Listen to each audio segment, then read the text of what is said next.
वासुदेवाय। ओम नमो भगवते वासुदेवाय। ओम नमो भगवते वासुदेवाय। चेतो दर्पण मार्जनम् भवमहादावाग्नि निर्वापणम् श्रेयसैरवचन्द्रिका वितरणम् विद्यावधूजीवनम् आनन्दं बुद्धिवर्धनम् प्रतिपदं पूर्णामृतस्वादनम् सर्वात्मा स्वपनं परं हे कृष्ण संकीर्तनम् नामकारि बहुधा निज सर्वशक्ति तत्रार्पिता निमितः स्मरणेन कालः एतादृशी तव कृपा भगवन् ममापि दुर्दैवं कीदृशं विहाजनि नानुराग ऋणादपि सुनिचैन करोदिव सहिष्णुना अमानिना मानदेन कीर्तन्या सदा हरि न धनं न जनं न सुन्दरीं कवितां वा जगदीशकामये मम जन्मने जन्मनेश्वरे भवताद् भक्तिरहेतु त्वयि अयिनन्दा तनुजा किङ्करं पतितं वां विस्मे भवाम्बुधो कृपया तव पादपङ्कज स्थिता धूलि सदृशं विचिन्तया नयनं गलदश्रुधारया वदनं गदगदहृदया गिरा पुलकैर्निशितं वपुः कदा तव नाम ग्रहणे भविष्यति युगायतमुनिमीशेन चक्षुषा प्रावृषायतं शून्यायतं जगत्सर्वं गोविन्दा विरहेण मे आश्लिष्य वा पादतं विनष्टु माम् आदर्शनां मर्माहतं करोतु वा यथा तथा वा विदधातु लम्पटो मत्प्राणनाथस्तु सेवनापरः हरे कृष्णा कृष्णा कृष्णा हरे हरे हरे राम राम राम हरे हरे।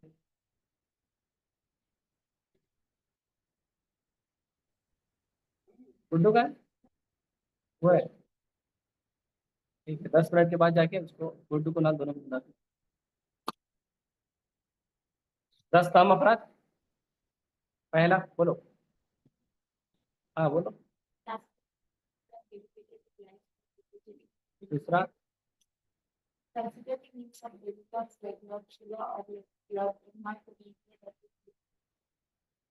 तीसरा। चौथा।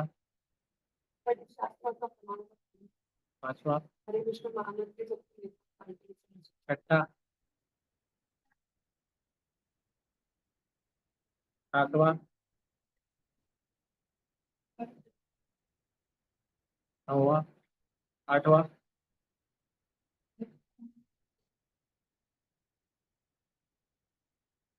हाँ आपको याद है। नौवां।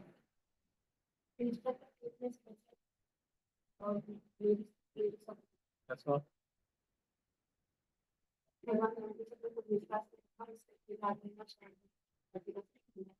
और एक्स्ट्रा।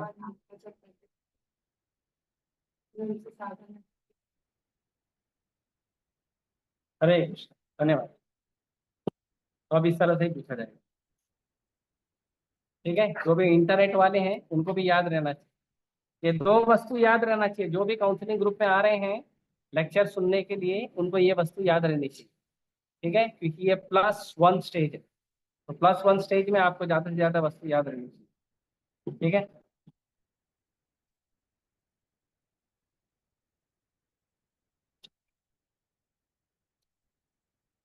तो सिक्योरिटी को उन्हें बंद कर दो, एसी चालू कर दो। चालू किया है क्या? हाँ, कुछ आवाज था। चालू है। हाँ चालू। चालू। मैं चालू। हाँ वही पूछा मैंने। मैं क्या पूछा?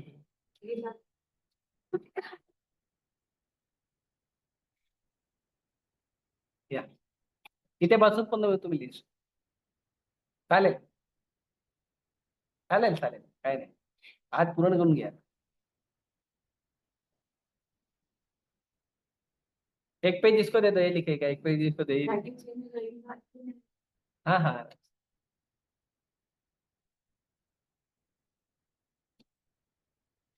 तो हम अभी पढ़े हैं 49 तक. निकालो अध्याय 2 श्लोक संख्या 50. मोबाइल किधर? कोথায় मोबाइल? मोबाइल कोথায়?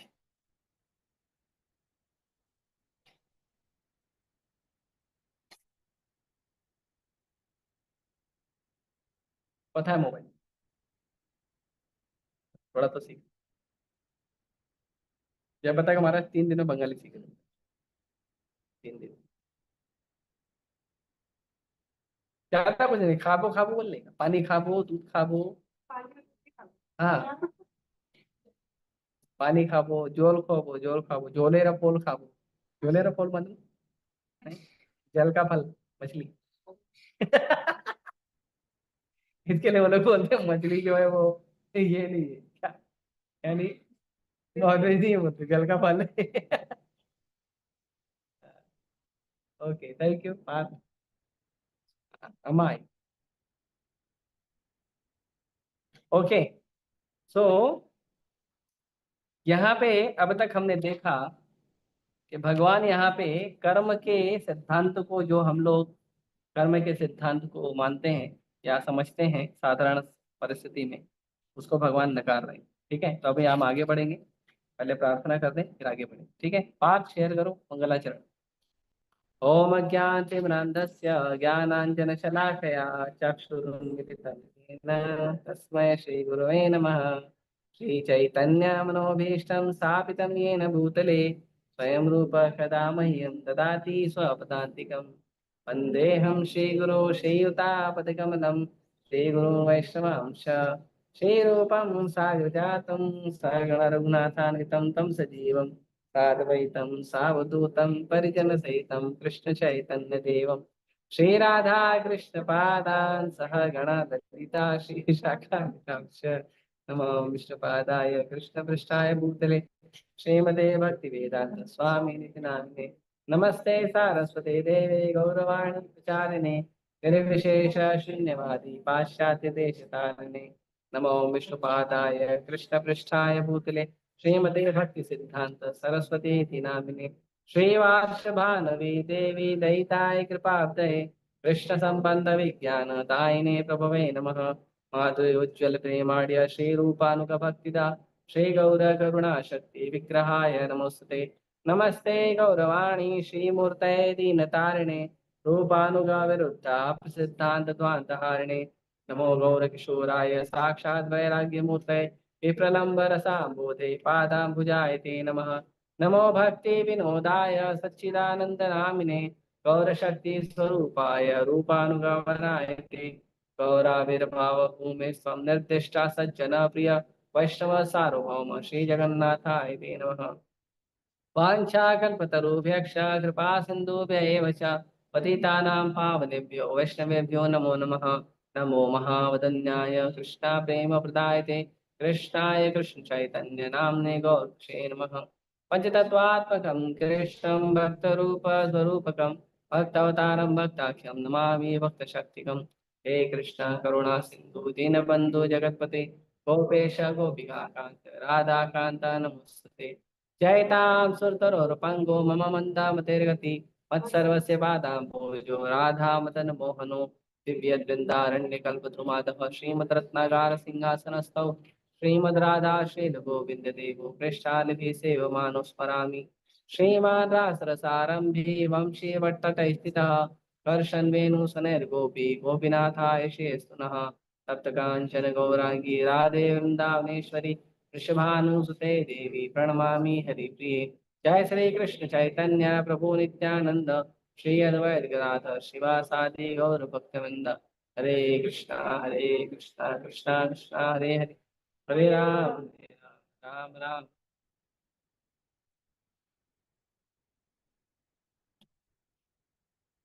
तो गौर भक्त वृंद में एक मैसेज डाल दो, जो भी भक्त इस्कॉन जुगू में है टाइप कर डाल, टाइप करके, वॉइस नहीं, ठीक है। जो भी भक्त गौर भक्त वृंद में है, सॉरी, जो भी भक्त इस्कॉन जुगू में है वो गदा हॉल में अभी आ जाए, ठीक है। हरे कृष्णा। यस। तो जो कर्म का सिद्धांत है वो हमने देखा, तो हमने क्या देखा कि जो कर्म के बारे में जो साधारण लोगों का मनोभाव है, मायावादी, शून्यवादी, ये वादी वो वादी विवादवादी, और जो मोटिवेशनल स्पीकर हैं और जो नेता लोग हैं, तो ये लोग बहुत बहुत उल्टा पुल्टा बहुत बोलते हैं। जो कर्मी लोग हैं, नास्तिक लोग हैं, वो सब भगवद गीता से बताते हैं कि भगवद गीता में जो आप बता रहे हो वो गलत बता रहे हो, राइट। लेकिन यहाँ पे जब हम श्लोकों को देखते हैं विश्लेषण करके, तो भगवान एकदम क्लियर करते हैं कि तुम्हारा काम है मेहनत करना, उसके बाद तुमको क्या मिलेगा क्या नहीं मिलेगा वो भगवान का डिसीजन है। इसके लिए भागवतम में एक श्लोक है, कर्मणा नैव देते, कर्मणा दैव नेत्रेण यंत देह उपपद्यते। हम्म, अ, तो भगवान कहते हैं कि कर्मणा दैव नेत्रेण, आप जो मेहनत करते हो वो केवल आप मेहनत करोगे, लेकिन केवल आपके कर्म के आधार पे आपको वस्तु नहीं मिलेगी। आपको वस्तु मिलेगी कर्म प्लस दैव नेत्रेण, भगवान का सुपरविजन भी होना चाहिए, है ना। जैसे आप लोग पेपर लिखते हो, है ना, क्वेश्चन आंसर लिखते हो, एग्जाम लिखते हो, तो एग्जाम खाली आपके एग्जाम लिखने से कुछ नहीं होगा। उसके ऊपर जो एग्जामिनर है, वो एग्जामिनर का भी रोल होता है, टीचर का भी रोल होता है।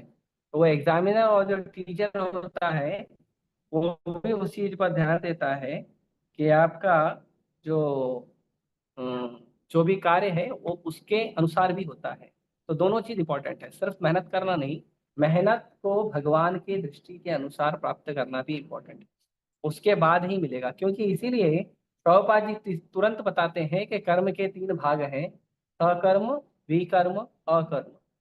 सकर्म मतलब जिससे पुण्य मिलता है, विकर्म मतलब जिससे पाप मिलता है, अकर्म मतलब जिससे पुण्य पाप दोनों कट जाता है। पुण्य पाप दोनों कट जाता है, अभी का भी और फिर पुराना वाला भी। और उससे ना आपको पुण्य मिलेगा ना आपको पाप मिलेगा, उससे आपको भगवान का भक्ति मिलेगा, वो होता है अकर्म। इसके लिए जो भक्ति योग है, भक्ति योग को जब हम कर्म योग कहते हैं तो वो होता है अकर्म। भक्ति जो है वो अकर्म है, भक्ति भी कर्म भी नहीं है, सकर्म भी नहीं है। भक्ति से ना पुण्य मिलता है ना पाप मिलता है। कभी कभी कुछ लोग बोलते हैं कि क्या फायदा इतना भक्ति करके जब तुम्हें कोई पुण्य नहीं मिला, क्या फायदा तुम्हारा इतना भक्ति करके जब तुम्हारे जीवन में दुख ही दुख है। तो मूर्ख लोगों को ये नहीं समझ में आता है कि हम भक्ति ना पाप प्राप्त करने के लिए करते हैं ना पुण्य प्राप्त करने के लिए करते हैं। भक्ति करने के लिए हमको पाप और पुण्य का कोई रिलेशन ही नहीं है। भक्ति का मतलब है केवल भगवान को प्रसन्न करने के लिए प्रयास करना। अब उस प्रयास में आपको दुख भी मिल सकता है, सुख भी मिल सकता है, दोनों को पूरे हृदय से आनंद से स्वीकार करना। हमारे जीवन में जो दुख आ रहा है, जो सुख आ रहा है, उसको स्वीकार करने से वो कम हो जाता है।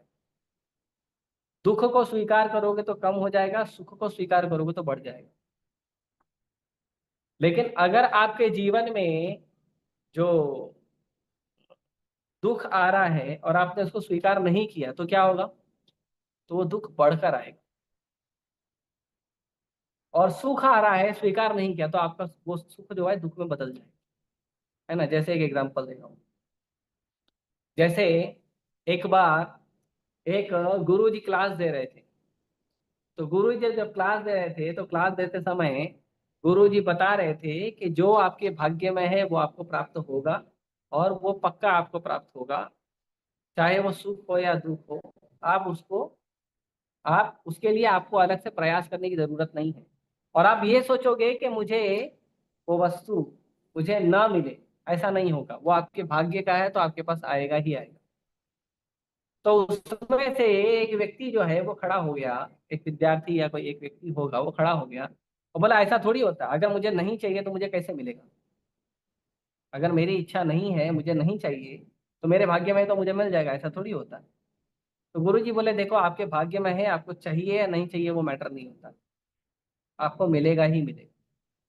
तो बोला ठीक है, मैं इसको चैलेंज करता हूँ, मैं प्रूफ करके दिखाऊंगा कि मुझे नहीं चाहिए तो मुझे नहीं मिलेगा।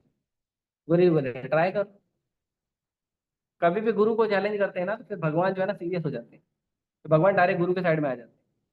हाँ, आप कोई भी अपने जीवन का कोई भी परिस्थिति देखो, आप भले सही हो, लेकिन अगर आप गुरु को गलत साबित करने का प्रयास करोगे ना तो भगवान गुरु के साइड में आ जाते हैं, और भगवान गुरु को सही साबित करते हैं, तुमको गलत साबित कर देते हैं। हाँ, जैसे एक उदाहरण महाभारत का है कि जो शकुनी था, शकुनी के पास जो पासा था, वो पासा क्या था, वो उसके पिताजी की हड्डियों का बना हुआ पासा था। वो जो बोलता था वही नंबर आता। तो दुर्योधन को लगा कि मेरे पास शकुनी है, मेरे पास कर्ण है, मेरे पास भीष्म पितामह है, मेरे पास द्रोणाचार्य है, कृपाचार्य है ना, 100 तो मेरे भाई हैं, तो मेरे को कोई हरा नहीं सकता, राइट, कोई नहीं हरा सकता। भगवान गए समझाने के लिए, नहीं माना, भगवान के भक्तों को कष्ट देना चाहा। भगवान ने क्या किया, उनका सारा पक्ष सही होके भी गलत हो गया। हम्म? और अर्जुन के पास ना द्रोणाचार्य, ना कृपाचार्य, ना भीष्म पितामह, कोई नहीं, ना शकुनी, कुछ नहीं अर्जुन के पास। और अर्जुन के पास नारायणी सेना भी नहीं थी, नारायणी सेना भी ले लिया था कृष्ण से दुर्योधन ने, लेकिन फिर भी दुर्योधन हार गया,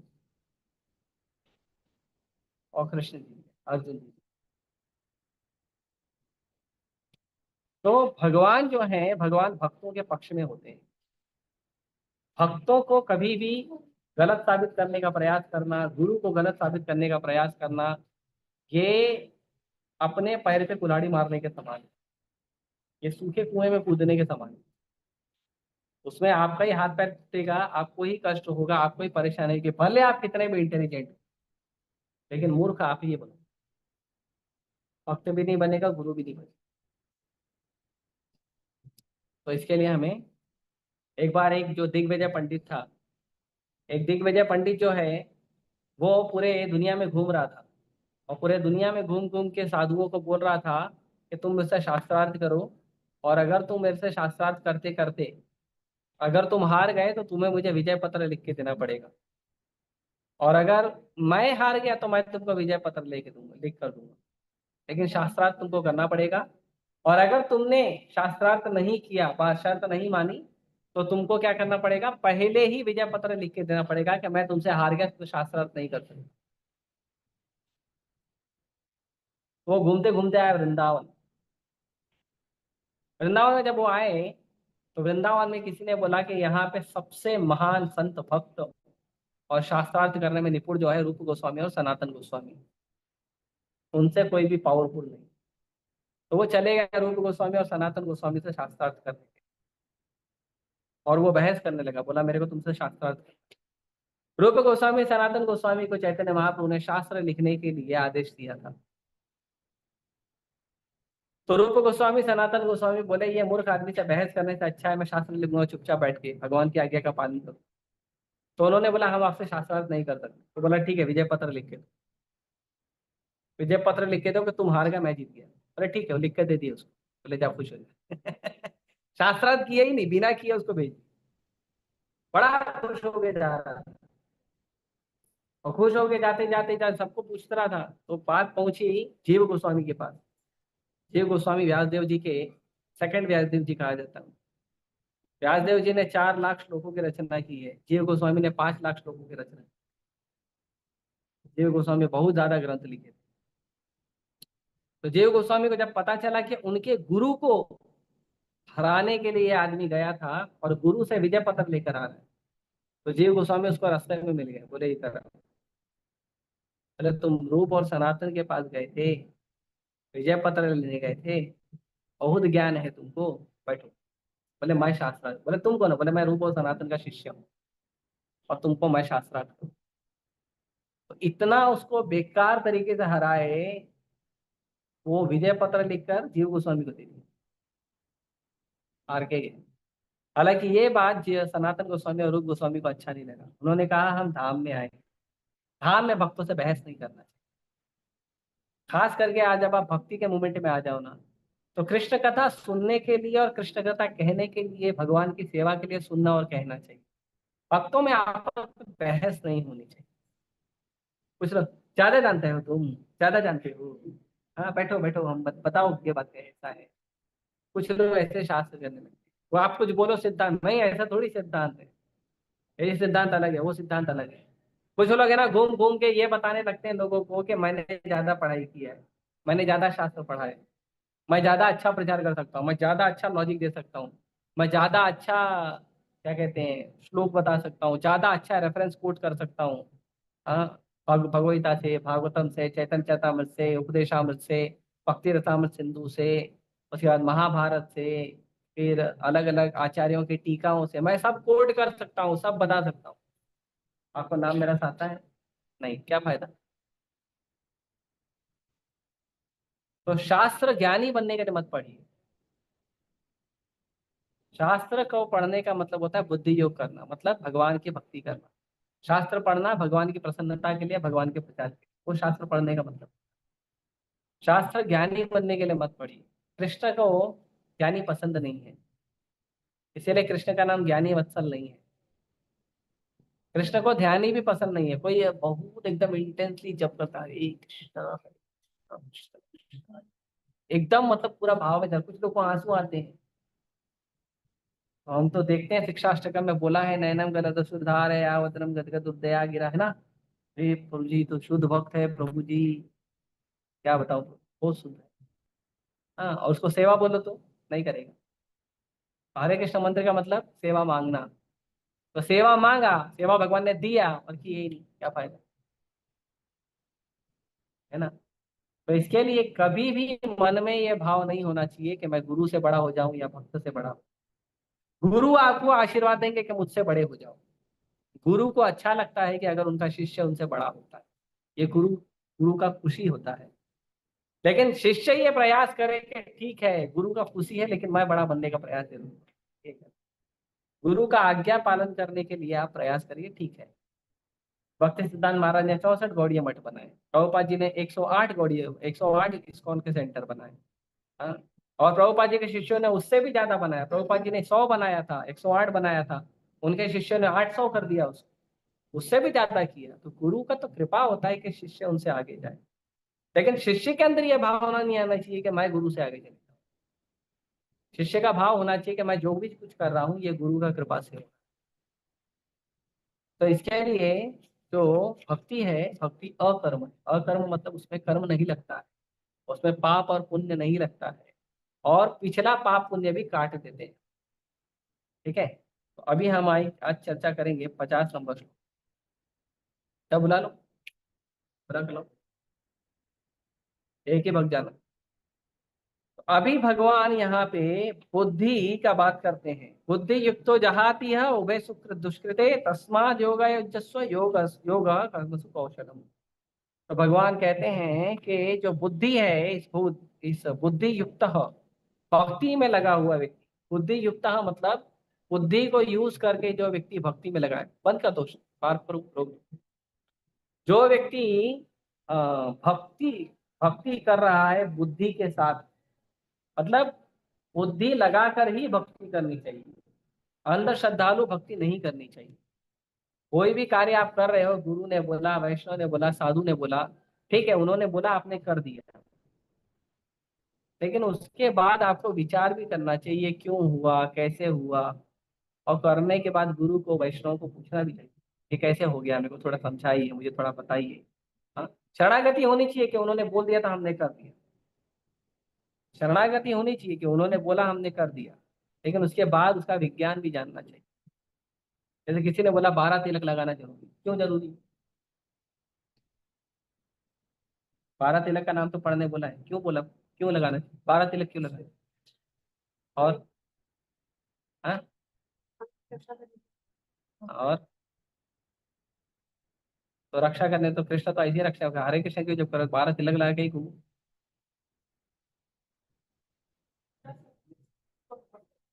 हाँ, और तो ये तो भक्ति का भाव है कि हमारे कृष्ण हमारे हमारी रक्षा करते हैं, ये कवच का काम करते हैं। जैसे नारायण कवच था, जब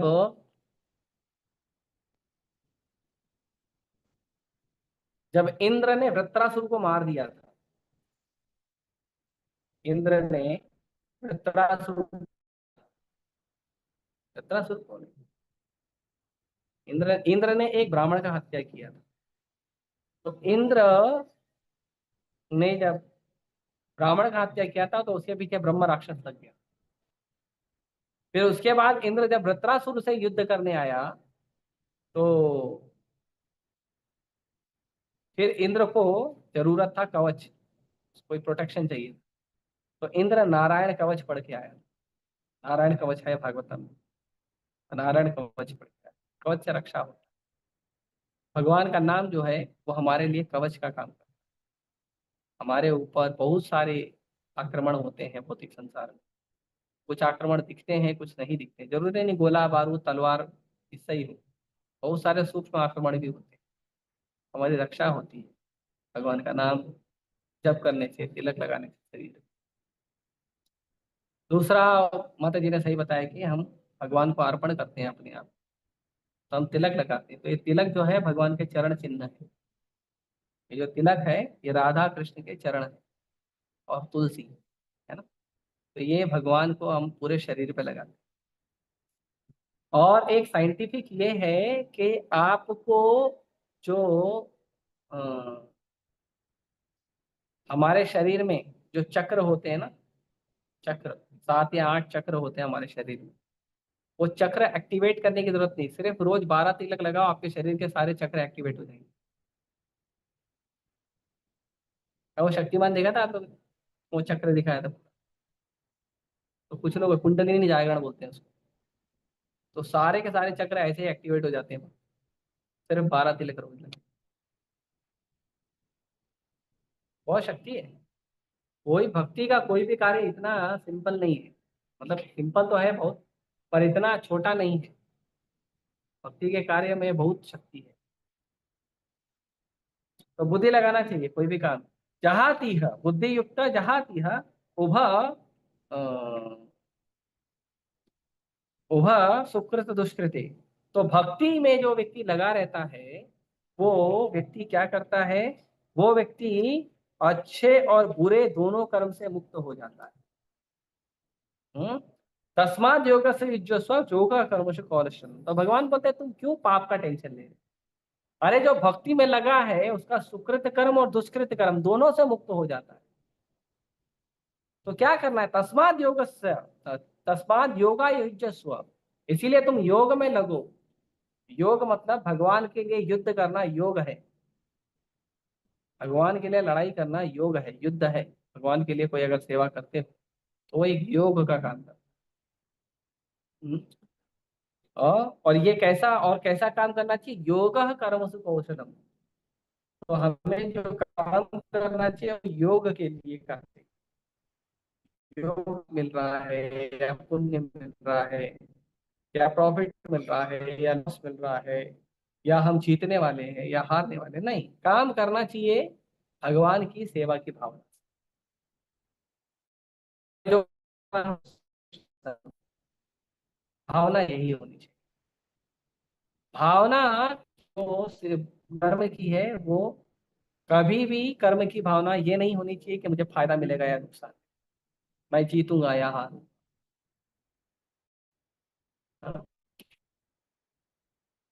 तो भगवान कहते हैं सारा कार्य कौशल यही है।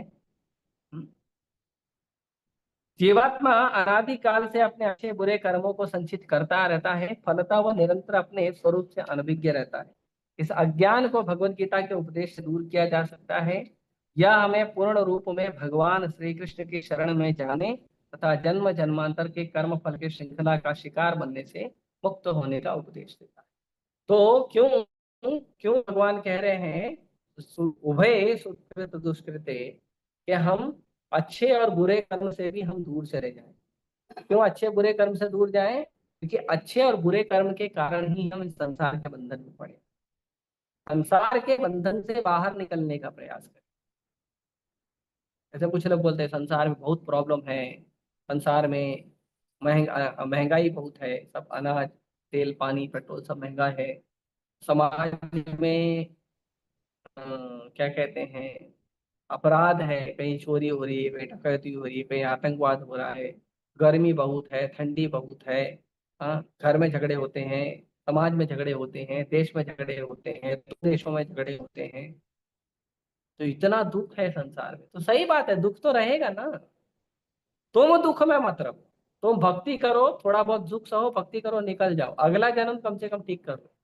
आपको इस जन्म में दुख मिल रहा है ना, अगला जन्म में कम से कम दुख ना मिले, इसका ध्यान रखो। हाँ, जैसे लोग मेहनत करते हैं कि मैं बहुत ज्यादा पैसा कमाऊं, क्यों सोचते हैं कि आज मैं गरीब हूं, कल मेरे पास ज्यादा पैसा आएगा तो मैं गरीबी का दुख नहीं सहूंगा, ये भाव रहता है ना, यही भाव रहता है ना। तो ऐसा लोग सोचते हैं, तो वैसा भक्तों को भी सोचना चाहिए कि आज मुझे सुख और दुख के कर्मफल भोगने पड़ रहे हैं, आज मुझे सुख और दुख के कर्मफल भोगने पड़ रहे हैं, अगला जन्म मेरे को नहीं होना चाहिए।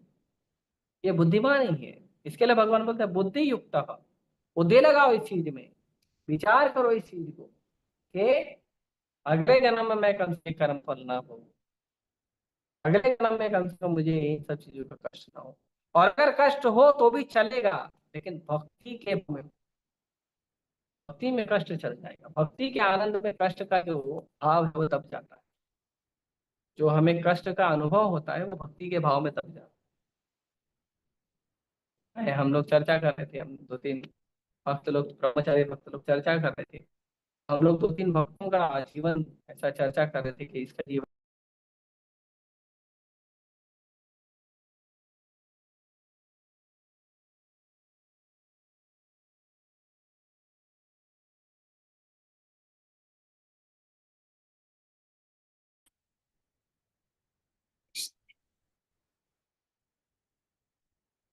तो हम चर्चा कर रहे थे कि इतना बड़ा जो दुख है वो कर्मी लोग सह नहीं सकते।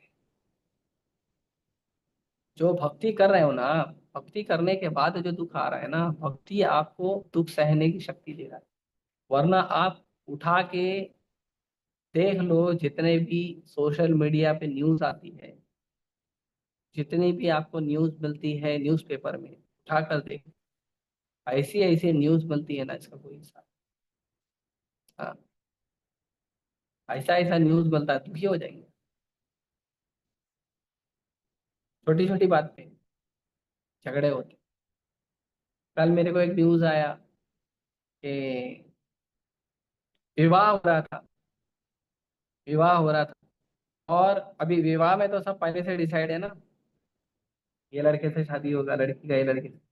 और जो दुल्हन है वो दुल्हन पंडित को ध्यान देने लग गई, उसके विवाह करा रहा। फिर एक न्यूज आया कि कुछ तो भी छोटा सा बात हुआ और उसने अपने पति को पीट के घर से निकाल दिया। हाँ, फिर दहेज के लिए प्रताड़ना होती है, फिर एलिमनी के लिए। एक न्यूज़ में था कि शादी के 4 महीने बाद जो लड़की वाले हैं उन लोगों ने प्रेशर दिया कि शादी अभी ब्रेकअप का क्या बोलते हैं उसको, तलाक लेना है, डाइवोर्स लेना है। तो डाइवोर्स में वो जो लड़का था उसको अपने पूरा माता पिता का भी पूरा प्रॉपर्टी बेच के उसको एलिमनी देना पड़ा, लड़की को भुगतान करना पड़ा। वही सारा दुख है, ये तो छोटा छोटा, और बहुत बड़े बड़े दुख होते हैं। बाकी तो आप लोगों ने ड्रम का फिर जी का तो केस सुना ही होगा, कितना सारा है। भक्त के जीवन में क्यों नहीं, भक्तों के जीवन में भी तो लड़ाई होती है, मारपीट होती है, भक्त अलग है, ठीक है, मेरे हरे कृष्ण है तेरे पापा, बस, समझे। कुछ कष्ट होता है तो भगवान के पास आ जाते हैं।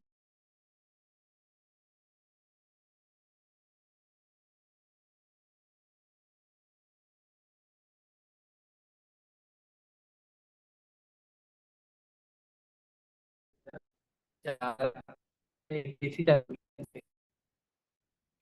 ठीक है, रुको पार्थ जरा, पार्थ रोको जरा।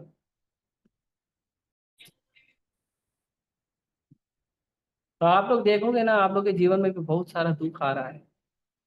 कई बार लोग भक्त लोग फोन करते हैं, बहुत दुखी होके फोन करते हैं, कई बार भक्त लोग हफ्तों हफ्तों महीनों महीनों परेशान रहते हैं, लेकिन भक्त लोग बड़ा कदम नहीं उठाते, सह लेते। ये सहने का शक्ति कहाँ से आता है? भक्ति करने से आता है। हमारे जीवन में भी बहुत बड़े बड़े दुख आ रहे हैं, बहुत बड़े बड़े बवंडर आते हैं, लेकिन ये सारा सारा बवंडर जो है वो पानी की तरह कहाँ निकल जाता है पता नहीं चलता। कहाँ से आया? कृष्ण ने आपको शक्ति दिया सहने। और बड़े बड़े दुख लो, और बड़ा बड़ा चैलेंज लो, प्रचार करो कृष्ण का एकदम खतरनाक तरीके से। हाँ, कृष्ण रक्षा। 1971 के वॉर में प्रभुपाद जी ने ब्रह्मानंद महाराज को भेजा था, जाओ पाकिस्तान प्रचार करो। युद्ध चल रहा था, भारत और पाकिस्तान का युद्ध चल रहा था 1971।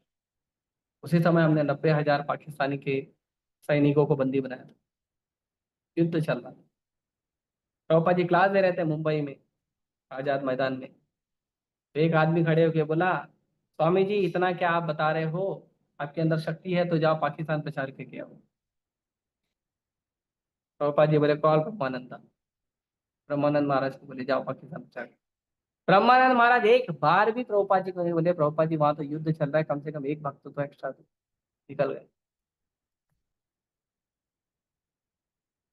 और बहुत कष्ट था महाराज। फिर जब पता चला कि एकदम अलार्मिंग सिचुएशन हो गई है, प्रभुपाद जी ने तुरंत मैसेज भेजा, ब्रह्मानंद को वापस बुलाओ। और महाराज आए, बहुत कष्ट सहते हुए आए। प्रभुपाद जी बहुत प्रसन्न भी हुए और एकदम आंसुओं से रोते रोते ब्रह्मानंद महाराज को गले लगाए, प्रभुपाद जी, तुम इतना मेरे लिए इतना बड़ा रिस्क लिए। तो बड़ा बड़ा रिस्क लीजिए कृष्ण की सेवा करने की। और ये मत सोचिए कि आपके जीवन में दुख है। ये सब दुख है ना, कुछ भी नहीं। ये सब उड़ जाएगा पानी की तरह। बस आप कृष्ण भक्ति तगड़ा करिए। हम लोग का प्रॉब्लम क्या है, हम दुख पे ध्यान देते हैं, भक्ति पे ध्यान नहीं देते। आप भक्ति पे ध्यान दो, दुख अपने आप चला जाए। जैसे दो लोग आए आपसे बात करने के लिए, दो लोग आपसे बात कर रहे हैं, आप जिस व्यक्ति से ज्यादा बात करोगे ना, दूसरा व्यक्ति को अच्छा नहीं लगेगा, अपने आप चला जाएगा बिना बात। तो आपके जीवन में दुख आया ना, तो दुख पर ज्यादा ध्यान मत दो। आया है आएगा, ठीक है, दुख हो गया कोई बात नहीं, आगे बढ़ो। जैसे आर्मी में अभी लड़ाई वड़ाई शायद चालू हो रही है क्या पता नहीं। जब जब आर्मी का जो पूरा ग्रुप निकलता है, 10 12 20 50 लोग का जब ग्रुप निकलता है, तो वो ये नहीं सोचते हैं कि कहाँ से गोली आके लगेगी। गोली कहीं भी लग सकती है, सिर में भी लग सकती है, हाथ में भी लग सकती है, छाती में भी लग सकती है, पेट में भी लग सकती है, पैर में भी लग सकती है, कहीं भी लग सकती है। और उन्होंने मान लो कुछ गोला बारूद हाथ में लेके चल रहे, उसमें भी गोली लगे तो पूरा ब्लास्ट हो जाएगा। हाँ, फिर भी सोचते नहीं है। और जब वो आगे चलते हैं तो जैसे ही वो पूरा ग्रुप निकलता है बंकर से लड़ाई करने के लिए, वैसे ही कहीं से गोली आती है, किसी को लगती है कोई मर गया। 10 लोग निकले, एक मर गया, फिर 4 कदम चले दूसरा मर गया, फिर 5 कदम चले तीसरा मर गया। लेकिन फिर भी वो आगे बढ़ते रहते, पलट के देखते नहीं। क्यों पलट के देखे हो तो इसको गोली लगी। बिंदास आगे जाते हैं, और अकेला भी बच गया ना तो भी वो रिटर्न नहीं आता डर के, तो भी वो आगे जाके युद्ध करता है। तो आप सोचो, हम लोगों को तो कोई छोटा सा है, छोटा थोड़ा तेल आगे गिर गया तो ये लाओ वो लाओ वो लाओ वो लाओ। एक बूंद तेल गिर गया तो हमारा हालत खराब हो जाता है। वहां तो जीवन मरण का बात होता है, बिल्कुल भी विचलित नहीं होते। फोकस रहता है बरोबर कहाँ पे क्या करना है, पूरा टारगेटेड प्लान पे कैसे कार्य करना है। बिल्कुल भी वो लोग विचलित नहीं होते। बाद में जब अपने कैंप में वापस आ गए, युद्ध जीत गए या हार गए, जब वापस बुला लिया सबको, जब कैंप में वापस आते तब देखते हैं किसी को चोट लगा है, किसी का हाथ कटा है, पैर कटा है, कुछ हो गया, कहाँ गोली लगी है, किसी को सर्जरी करना पड़ा, वो बाद में देखते हैं। और उसके बाद भी वो लोग टेंशन नहीं लेते, हो गया कोई बात नहीं, देश की सेवा में गया गया बस।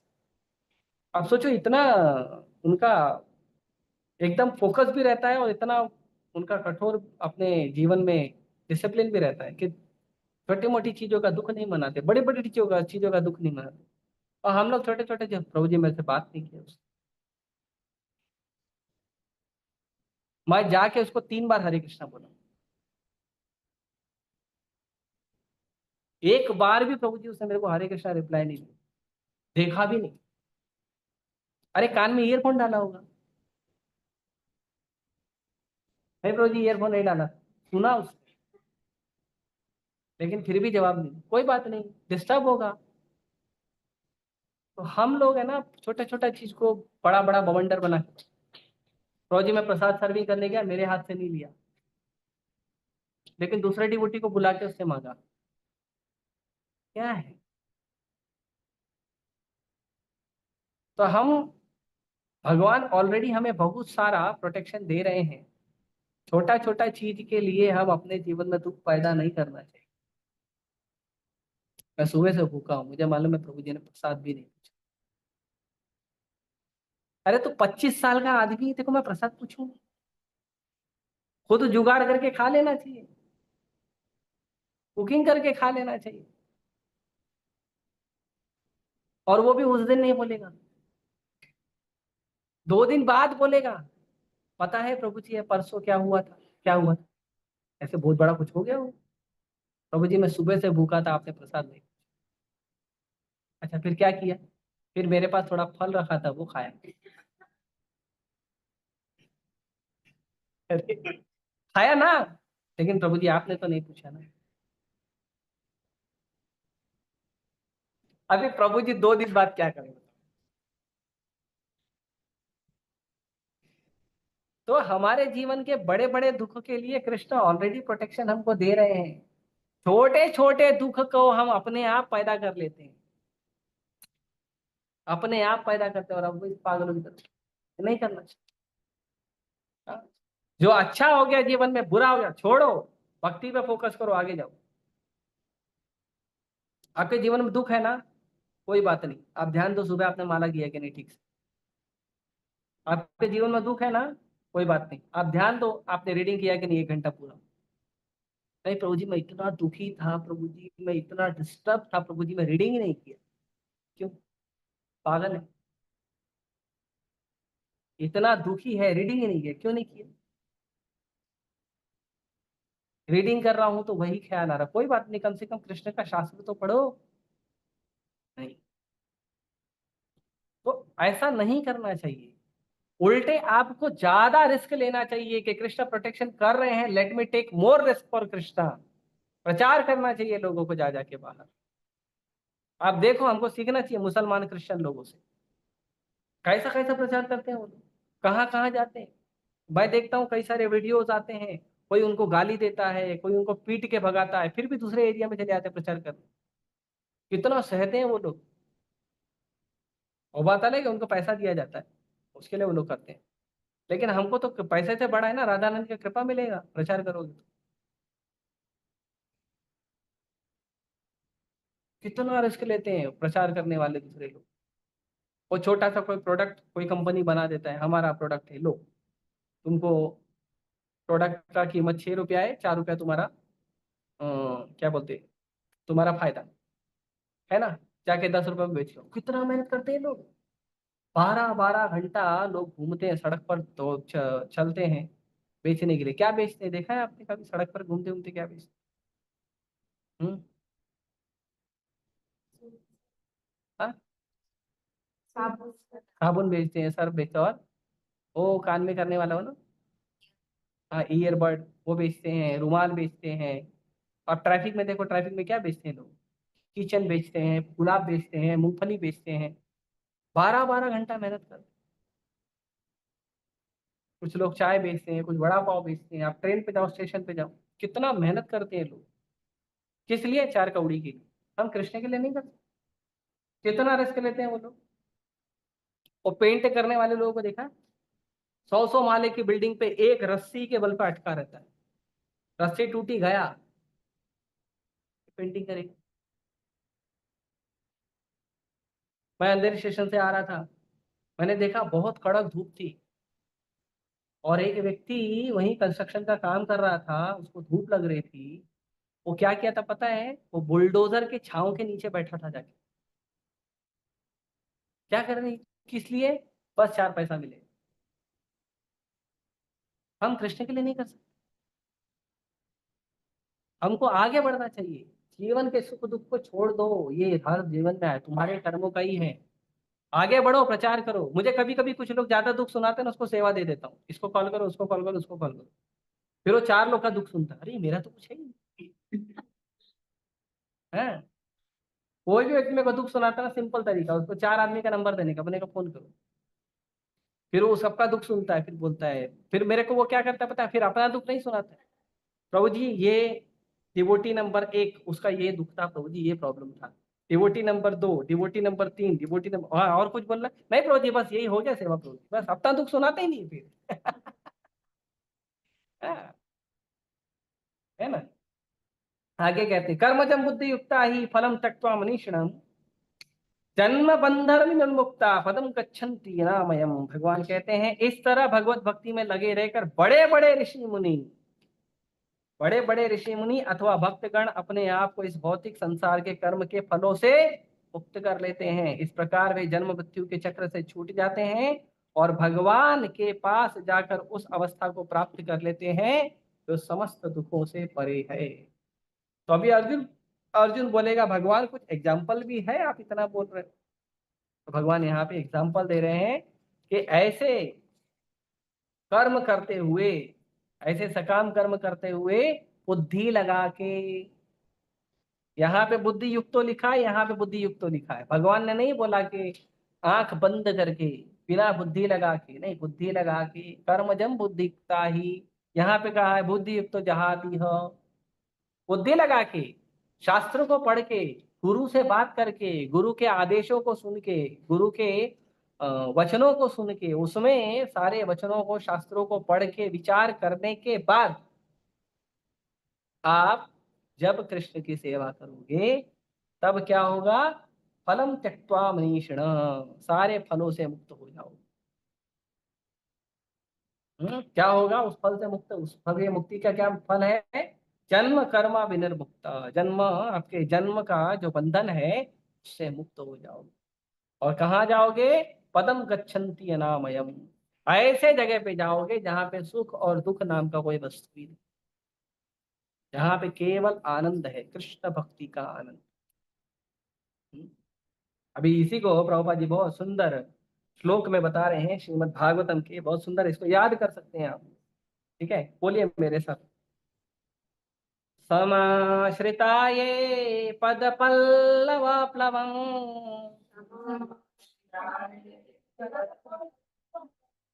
महत्पदं यस्य महत्पदं पुण्ययशो मुरारे भवां बुधिर्वत्स पदं परं पदम्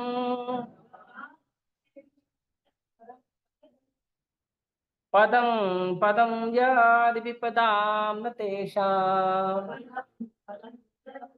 ये बहुत सुंदर श्लोक, भगवान इसके इस श्लोक में बताते हैं कि जिस व्यक्ति ने आश्रय ले लिया है, किसका ले लिया है, तो ये पद पद पल्लव प्लवम, भगवान के जो दोनों चरण कमल हैं वो नाव के समान है। भगवान के दोनों चरण कमल नाव के समान है, उस नाव में जो बैठ गया है। हाँ? तो कहते हैं जो दृश्य जगत के आश्रय हैं और मुकुंद नाम से विख्यात है। कौन है वो भगवान, वो भगवान का नाम है मुकुंद है, मुरारी है। वो क्या है, मुक्ति के दाता है। तो भगवान के चरण कमलों का जिस व्यक्ति ने शरण लिया है, तो ऐसे तो आप देखो कि समुंदर बहुत बड़ा होता है। इंडिया से श्रीलंका जाते समय भगवान ने, अभी तो कम हो गया है मेरे ख्याल से, वो तो आइलैंड नजदीक आ गए होंगे, पहले बहुत बड़ा था, पहले 100 योजन था, 100 योजन मतलब 800 किलोमीटर, इतना लंबा था। तो भगवान ने उतना लंबा ब्रिज बनाया था, लेकिन हनुमान जी के लिए कितना बड़ा था वो, एक छलांग। भगवान जा रहे तो 100 योजन का लंबा पुल बना रहे हैं, और 100 योजन तो हनुमान जी के लिए भी था, लेकिन हनुमान जी एक छलांग में पहुंचे। यहाँ पे बता रहे हैं कि पूरे संसार का जो भव सागर है, भौतिक जगत और आध्यात्मिक जगत के बीच में एक समुंदर है, बड़ा समुंदर है, बहुत बड़ा समुंदर है। उसको पार करोगे तो ही आध्यात्मिक जगत में जाओ। क्या नाम है उसका पता है? कौन सी नदी बोलते हैं? हाँ, वैतरणी, वैतरणी नदी। वै मतलब मुश्किल या नहीं, पॉसिबल नहीं, और तरणी मतलब पार करना। वो नदी का नाम ही है वैतरणी, उसको पार करना असंभव है। और भागवतम के अंदर 5वें स्कंद में बताते हैं ये वैतरणी नदी में क्या क्या है। इसमें बहुत सब कुछ गंदा गंदा है, बहुत गंदा गंदा वस्तु। हाँ, खून है, पीप है, मलमूत्र है, हड्डी है, मांस है, पूरा भरा हुआ उससे। कैसे पार करूं? बहुत मुश्किल है। भव सागर इसीलिए तो बोलते हैं, संसार के दुखों के सागर में आके गिरे हैं। पार करना बहुत मुश्किल। लेकिन जो व्यक्ति भगवान का चरण कमल स्वीकार किया है उसके लिए ये जो भव सागर है, ये पूरा जो बड़ा समुंदर है भौतिक जगत नाम का, ये उसके लिए कितना बड़ा है पता है? गाय को देखा है आपने? मुंबई वालों ने देखा तुमने? गाय के बच्चे को देखा है, बछड़े को? वत्स कहते हैं। तो गाय के बछड़े ने अगर मिट्टी के अंदर पैर रखा है तो एक खड्डा हो जाता है। वो खड्डे में कितना पानी आता है? अभी उसको पार करना आपके लिए मुश्किल है। कैसे पार करोगे? पता भी नहीं चलेगा कब पार कर लिया है। उसके लिए जंप करना पड़ेगा, हाई जंप, लॉन्ग जंप। पता ही नहीं चलेगा कब पार कर लिया। राइट। उससे बड़ा तो हमारा एक कदम होता है। हमारे एक कदम में कम से कम 20-25 वो क्या बोलते हैं, खड्डे आ जाएंगे। राइट। तो वो जो उतना बड़ा भव सागर है, वो भगवान की शरण लेने वाले भक्त के लिए गाय के बछड़े के खुर के पैर से बने हुए गड्ढे के समान है। उतना पानी कैसे पार करते हैं? तो ये भगवान के भक्ति का प्रभाव। लेकिन जो लोग पुण्य करेंगे और यज्ञ हवन करेंगे, और जो लोग प्रयास करेंगे कि मैं इसको ऐसे पार कर लूं, वैसे पार कर लूं, हाँ, ये देवताओं को प्रसन्न करेंगे, उनके लिए मुश्किल है। लेकिन जो समाश्रिता ये पद पल्लव अपनो, जो परम भगवान के चरण कमलों के नाव रूपी जो उनके चरण है भगवान के, उसमें जो बैठ गया है, ऐसे पार।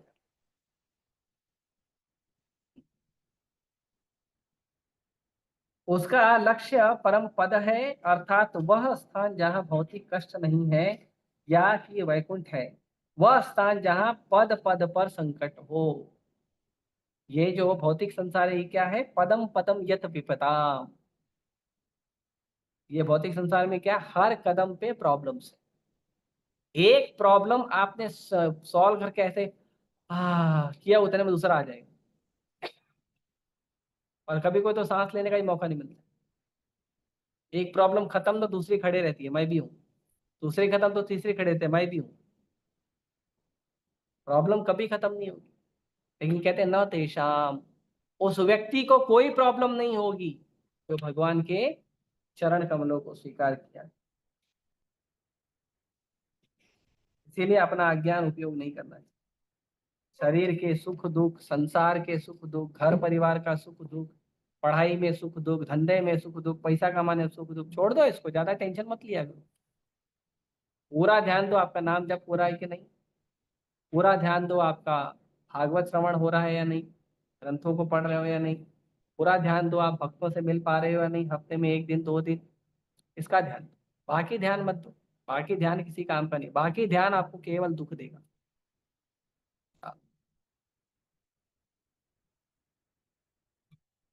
हाँ, तो अभी आगे कहते हैं। अब भगवान कहते हैं, अब भगवान इतना बताए, लेकिन भगवान अभी आगे एक और चीज कंप्लीट कंफर्मेशन कहते हैं। भगवान कहते हैं यदा ते मोह कलिलम बुद्धिर बुद्धिर्व्यतिरिष्यति तदा गन्तासि निर्वेदम श्रोतव्यस्य श्रुतस्य च। तो भगवान कहते हैं कि जब तुम्हारी बुद्धि मोह रूपी सघन वर को पार कर जाएगी तो तुम सुने हुए तथा सुनने योग्य सबके प्रति अनन्य मस्क हो जाओगे। जब हम संसार में रहते हैं तो हम बहुत सारी चीज सुनते हैं, ये अच्छा है, ये बुरा है, ये बड़ा है, ये खराब है, ये है, ऐसा ऐसा हम सुनते हैं। राइट, ये सब हम सुनते हैं संसार के अंदर अलग अलग बातें। लेकिन भगवान कहते हैं कि ये जो जल है, ये संसार में अच्छा बुरा ये वो जो चीज है, वो घना जंगल के समान है, हमको इससे बाहर निकलना चाहिए। हाँ। क्यों? क्योंकि जब बाहर निकल जाएंगे तब पता चलेगा ना इस चीज का कोई वैल्यू था ना उस चीज का कोई वैल्यू। पैसा कमाना है, पैसा कमाना है, पैसा कमाना है, क्या मिलेगा पैसा कमा? बहुत पैसा कमा लोगे अंबानी जितना, खाओगे कितना? अभी 4 रोटी खा रहे हो, फिर जब ज्यादा पैसा कमा लोगे तो 4,000 रोटी खाओगे। कोई है तो बताना, मैं उसको एंट्री मना कर दूंगा मंदिर की।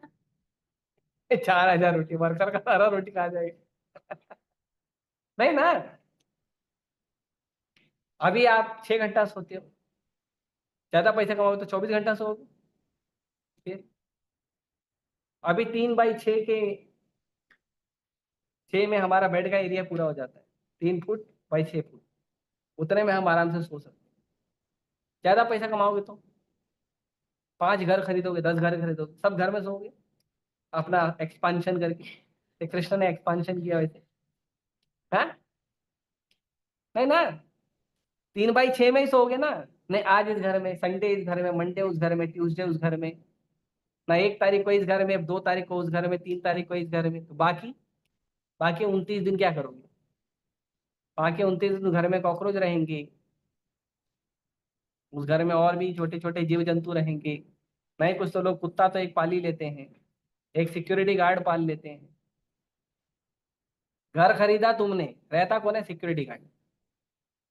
वो मजे लेता है उतने बड़े घर के। हाँ, समझे? तो हम लोग ये सब चीजें सोचते हैं कि ज्यादा पैसा कमा लेंगे तो क्या आनंद है, ज्यादा पैसा कमाने में। महंगा घड़ी लोगे, आपका आप 500 रुपए का जो घड़ी जो टाइम बताता है, 5 लाख रुपए का भी उतना ही टाइम बताएगा ना। नहीं, डायमंड लगा, डायमंड खाएगा? भूख लगा तो एक निकाल के खा लेगा। हाँ, क्या है? डायमंड क्या है? पत्थर है ना, चमकीला पत्थर है ना डायमंड, और क्या है? और कुछ है? तब सोने का घड़ी, उसका क्या वैल्यू?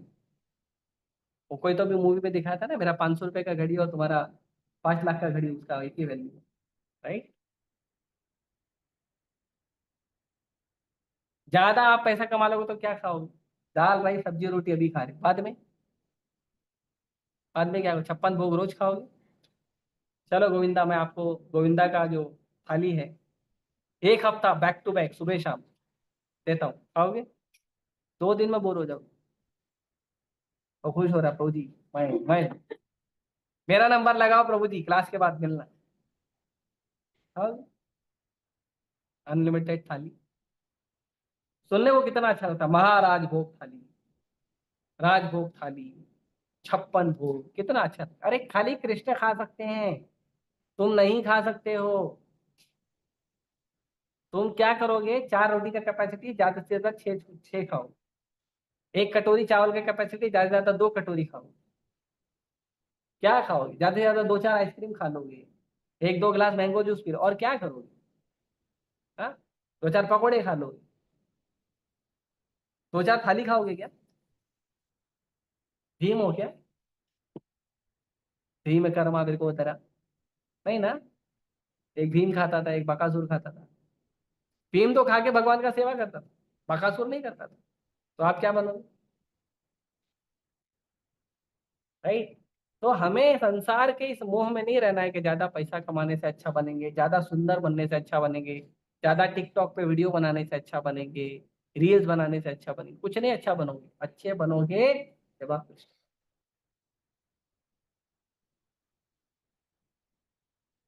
दुनिया की नजर में अच्छा बनने का प्रयास मत करो, कृष्ण की नजर में अच्छा बने, दुनिया वाले की नजर में अच्छा बने। यहाँ पे प्रभुपाद जी कहते हैं, भगवत भक्तों में जीवन में ऐसे अनेक उदाहरण हैं जिन्हें भगवत भक्ति के कारण वैदिक कर्मकांड से विरक्ति हो गई। भगवान के भक्तों में जो पूजा पाठ भी लोग करते हैं ना, हम उससे विरक्त हो जाते हैं। अभी हम इस्कॉन में ही देखो, इस्कॉन में ही जुड़ने के पहले हम क्या करते थे? हनुमान जी का पूजा करो, शिव जी का पूजा करो, पार्वती का पूजा करो, दुर्गा का पूजा करो, गणेश जी का पूजा करो, शनि देव को तेल चढ़ाओ। कितना करते थे? हनुमान जी को सिंदूर चढ़ाओ। और क्या करना, इससे ये होता है, उससे होता है, उससे। अभी कृष्ण मिल गए, अब हनुमान जी को प्रणाम करते हैं, उनको हरे कृष्णा बोलते हैं। शिव जी को प्रणाम करते हैं, उनको भी हरे कृष्णा बोलते हैं। दुर्गा माता को प्रणाम करते हैं, उनको भी हरे कृष्णा बोलते हैं। सूर्य देव को प्रणाम करते हैं, उनको भी हरे कृष्णा बोलते हैं। अभी हम ये भाव नहीं रखते हैं कि हमको शिव जी से ये मिल जाए, हनुमान जी से ये मिल जाए, दुर्गा माता से ये मिल जाए। राइट, अभी वो भाव नहीं है। पहले ये भाव था, पहले ये भाव था। किसी का विवाह नहीं हो रहा है तो शिव 16 सोमवार रखो। फिर विवाह के बाद पता चलता था ठीक से हमने उपवास किया ही नहीं। ऐसा आइटम मिला है, उपवास ठीक से किया नहीं था, 16 सोमवार में गलती हो गई थी, है ना। फिर कलयुग में तो हम ठीक से कर नहीं पाएंगे, फिर फल ठीक से मिलेगा नहीं, तो इसके लिए करना नहीं चाहिए। है? कुछ लोग संतान प्राप्ति के लिए यज्ञ करते हैं, कुछ लोग सूर्य देव को अर्घ्य चढ़ाते हैं, बहुत सारा कर्मकांड करते हैं, लेकिन जो भक्त हो जाता है वो केवल कृष्ण को स्वीकार करता है। राखो भी मारो भी जो इच्छा। भगवान आप मेरा रक्षा भी करो, आप मेरे को मारो भी, जो करना है। मैं आपको शरणागत हूँ, मैं आपका सेवक हूँ, मैं आपका दास हूँ, आप बस। सारे कर्मकांड छोड़ देते, ये बाबा वो डाबा, ये अब्बा वो डब्बा, सब छोड़ देते। जाते हैं किधर? अब्बा बाबा के पास जाते नहीं, हो गया बंद हो गया। कितना टाइम में बंद हो गया? 1 साल के अंदर सारे देवी देवता आवा बाड़ा सब छोड़ देते, है ना। पहले तो हम लोग, ये बाबा ये देखो बड़ा जादू करता है, मालूम है वो उस बाबा के पास गया था, उसको लॉटरी लग गई। ये उस बाबा के पास गया था, उसका नौकरी लग गया। वो उस देवी के पास गया था, उसका विवाह हो गया। हाँ, ये सब हम लोग सोचते हैं, पहले सोचते हैं। अभी जो कृष्ण ने दिया उसमें खुश, तो कर्मकांड से मुक्त हो जाते हैं। लेकिन उसके बाद हम नए कर्मकांड में फंस जाते हैं, उसके बाद नए कर्मकांड में फंस जाते हैं। भक्ति करने लगेंगे, विष्णु पंचक पालन करना है, एकादशी का जागरण करना है, ये भी कर्मकांड है, ये भी कर्मकांड है। क्यों करते हैं? हमको ज्यादा फायदा मिलेगा, ज्यादा बेनिफिट मिलेगा। ऐसा करोगे ना, राधा रानी का पर्सनल कृपा मिलेगा। राधा रानी बिना कृष्ण से पूछे कृपा देगी? ऐसा करेंगे ना, अपराध मुक्त हो जाएगी, दोबारा अपराध नहीं करोगे। भक्ति का मतलब होता है केवल कृष्ण को प्रसन्न करना, बस, और कुछ नहीं। केवल गुरु को प्रसन्न करना और कुछ नहीं। जो व्यक्ति का अपने गुरु के चरण के धूलि के एक कण में भी विश्वास है, वो व्यक्ति कृष्ण की कृपा प्राप्त कर सकता है। श्रील प्रभुपाद जी पहले गौड़िया मठ में सेवा करते थे, उनके गुरु महाराज गौड़िया मठ बनाए थे। जैसे हम इस्कॉन बनाए, प्रभुपाद जी ने इस्कॉन बनाया, वैसे भक्ति सिद्धांत महाराज ने गौड़िया मठ बनाया। तो भक्ति सिद्धांत महाराज की तिरुभाव के बाद प्रभुपाद जी फिर भी सेवा करते थे गौड़िया मठ। तो प्रभुपाद जी के एक गुरु भाई, भक्ति सिद्धांत महाराज के शिष्य, उन्होंने प्रभुपाद जी गृहस्थ आश्रम में थे, तो उन्होंने प्रभुपाद जी को कहा कि चैतन्य महाप्रभु ने कहा है कि पूरे पृथ्वी में, हर शहर में, हर गांव में क्या होगा?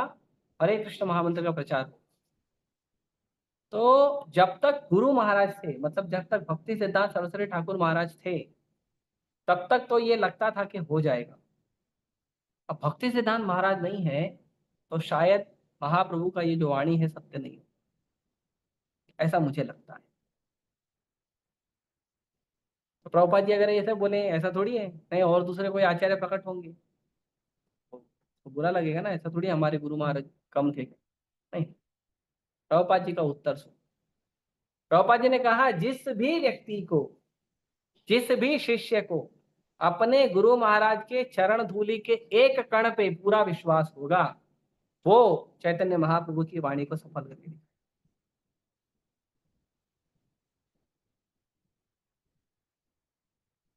तो कृष्ण में पूरा विश्वास होना, कृष्ण की प्रसन्नता के लिए सेवा करना, कृष्ण के जो भक्त हैं, गुरु हैं, उनमें पूरा विश्वास होना और गुरु को प्रसन्न करने के लिए सेवा करना, ये जो है यही असली सीक्रेट है भक्ति का। जैसे कई बार लोग धाम जाते हैं, पता है धाम जाते हैं तो परमिशन लेकर जाना चाहिए, वैष्णव से, गुरु से परमिशन लेके उनका आशीर्वाद लेके धाम जाना चाहिए, या तो उनके साथ जाना चाहिए। यहाँ पे हमको फोन आता है, मैसेज आता है, प्रभु जी मुझे तो टिकट मिल गया है, मैं तो जा रहा हूँ वृंदावन, कुछ लाना है प्रभु जी? तो हम लोग बोलते हैं, तू वापस आ जाना। और क्या बोलेंगे? वृंदावन क्या करने जाऊँ? ऐसा हम लोग कभी कभी यात्रा निकालते हैं तो लोग बोलते हैं, प्रभु जी वृंदावन में ये जगह जाएंगे ना, ये जगह जाएंगे ना, इधर भी जाएंगे ना? तो मैं बोलता हूँ, देखो मैं वृंदावन जा रहा हूँ अपने आचार्य को प्रणाम करने, आचार्यों के समाधि पे जाके प्रणाम करता हूँ, वहां पे बैठ के थोड़ा भजन करता हूँ, मेरा वृंदावन पूरा हो। अब तुमको जहां जाना है जाओ, मैं खुला छोड़ देता हूँ, जाओ घूम फिर के आओ, शाम को वापस आ जाना, तुम्हारे घर पे जवाब देना, बस। और थोड़ी है, और क्या? धाम का मतलब धाम में जाके भजन करना, धाम बने हैं भजन करने के, आंखों का एक्सरसाइज करने के लिए धाम नहीं बना है। ये भी देखना, वो भी देखना, ऐसा देखना, वैसा देखना, फोटो खींचना, सेल्फी लेना, क्या है? धाम घूम रहे हो आप। धाम घूमने का मतलब धाम में जाके साधु का शरण लेके वहां पे बैठ के कृष्ण कथा सुनना, उसको धाम, उसको धाम यात्रा। और धाम यात्रा नहीं है। हाँ, भागवतम में कहा गया है, जो धाम में जाता है, भगवान के पवित्र धाम में जाता है, और भगवान के पवित्र धाम में जाकर मिट्टी पत्थर पानी देखता है, वो व्यक्ति ने कभी धाम का दर्शन किया ही नहीं।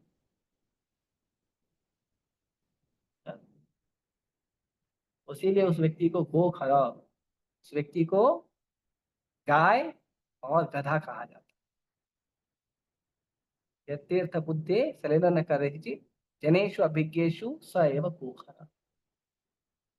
जो तीर्थ यात्रा को पानी समझता है, पत्थर समझता है, मिट्टी समझता है, इधर उधर घूमता है, और वहां बैठ कर साधु के चरण में कृष्ण कथा नहीं सुनता है, वो व्यक्ति कभी धाम यात्रा करता ही नहीं। तो अगर आप सच में धाम यात्रा करना चाहते हो, वृंदावन नहीं भी गए, एवरी टाइम इस्कॉन में आके आप लेक्चर सुनो, आपका धाम यात्रा पूरा हो।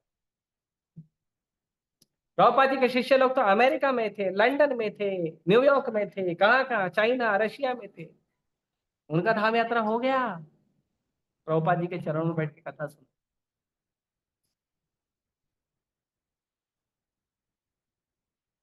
कृष्ण कथा, कृष्ण की सेवा, कृष्ण की भक्ति के लिए हमारी उत्सुकता होनी चाहिए, वही असली धाम यात्रा है, वही असली सेवा है, वही असली पुण्य है, बाकी आडंबर है।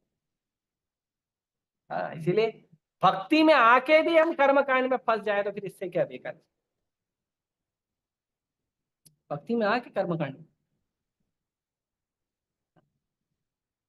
तो उससे बचना चाहिए।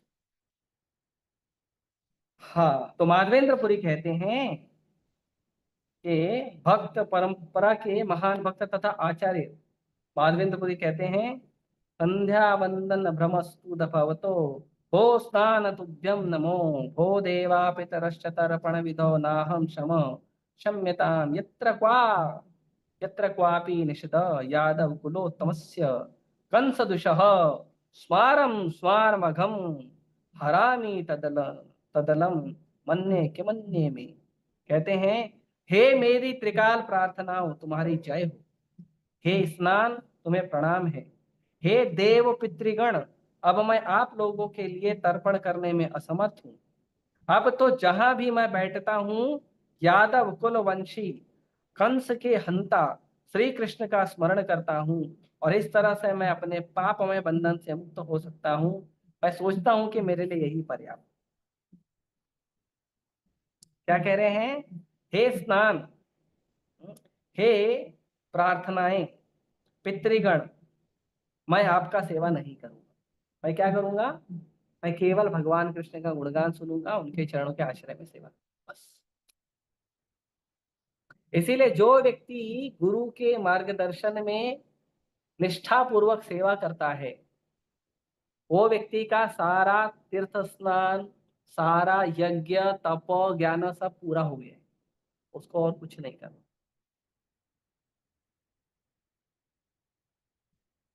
कभी कभी सोचते हैं ये यज्ञ करेंगे, ये तपस्या करेंगे, ये करेंगे, वो करेंगे। कभी कभी कुछ लोग जानबूझ के तपस्या करते हैं, जानबूझ के उपवास रखते हैं। ये उपवास क्यों रखा? नहीं प्रभु जी, ये उपवास जरूर। वो क्यों रखा? ये भी जरूरी। अरे कृष्ण भक्ति कर रहे हो ना, आपके हरिनाम पे आपको भरोसा नहीं है, भगवद गीता पे भरोसा नहीं है? नहीं है, इसीलिए तो कर रहे हैं ना। प्रभुपाद जी ने जितने उपवास बताए उतने करिए, सब हो जाएगा, उसमें अलग से कुछ करने की जरूरत नहीं। प्रभुपाद जी ने कभी नहीं बोला भीष्म पंचक का उपवास रखो।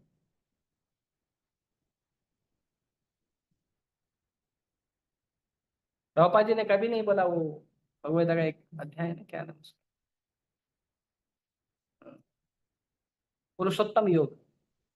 तो एक पुरुषोत्तम मास आता है, पता है, 4 साल में एक बार। क्या बोलते हैं उसको? अधिक मास है। हाँ, मल मल मास या अधिक मास कहते हैं। अधिक मास कहते हैं। तो उसमें लोग उपवास रखते हैं, पूरा महीना उपवास रखेंगे, पूरा महीना खाली फ्रूट खाएंगे। फ्रूट का मार्केट में भाव महंगा हो जाता है, फ्रूट महंगा हो जाता है। कभी बोला प्रभुपाद जी ने? प्रभुपाद जी ने 11 साल अपने शिष्यों के साथ बिताए, 11 साल तक इस्कॉन 108 मंदिर बने थे। एक भी बार एक स्टेटमेंट दिखा दो प्रभुपाद जी, कहीं प्रभुपाद जी ने बोला पुरुषोत्तम मास में आपको ये करना या विष्णु पंचक में ये करना या एकादशी में रात को जागना है, कहीं प्रभुपाद जी ने लिखा है? बताओ। अभी तो मैंने जितना पढ़ा हूँ सुना, मैंने तो नहीं सुना। नहीं प्रभु जी, बोटी बोटी करता है, हम भी करें। वो बाबा का भक्त करता है, मैं भी करूँ। जाओ उसी बाबा के पास। तो भक्ति करके भी कर्मकांड में मत फंसिए, भक्ति करके कृष्ण भक्ति में भी कर्मकांड में फंस जाते हैं, वो मत करिए। वैदिक रस्में तथा अनुष्ठान यथा त्रिकाल संध्या, प्रातः काले स्नान, पितृतर्पण आदि नव दीक्षित के लिए अनिवार्य है।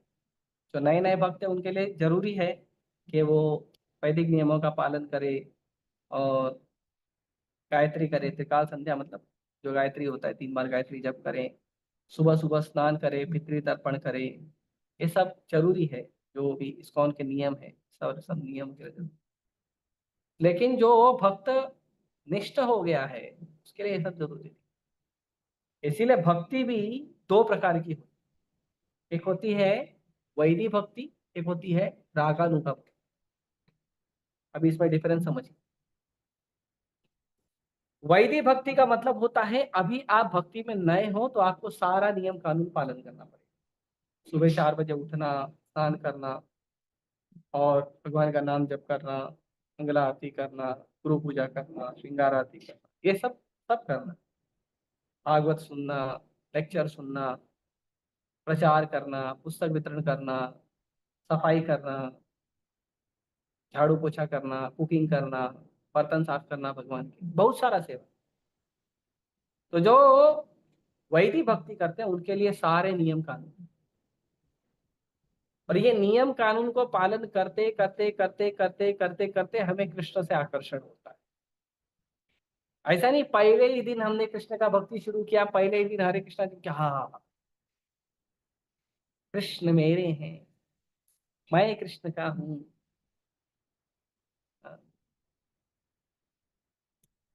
तो ऐसे लोग ये सब सोचने लगे।